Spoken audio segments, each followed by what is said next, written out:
Et on retrouve notre correspondant Khaled Rareni à Alger. On vient de l'entendre, ce n'est pas suffisant pour ces manifestants. Que veut aujourd'hui la rue?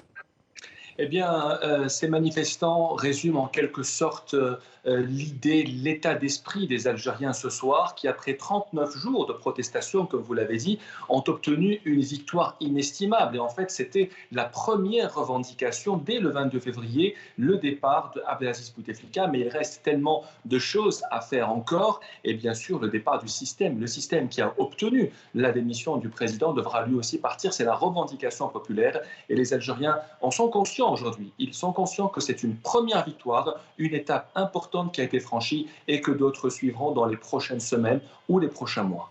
Et comment est perçu ce soir le chef d'état-major des armées, Ahmed Gaïd Salah, chez les manifestants?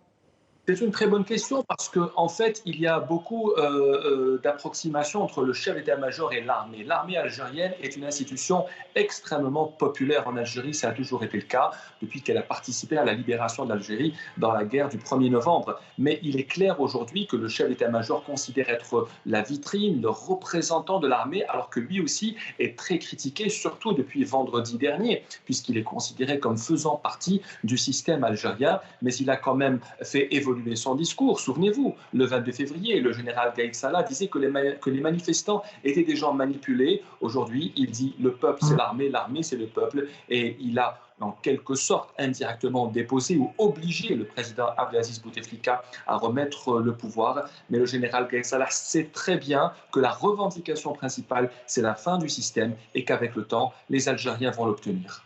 Khaled, merci pour vos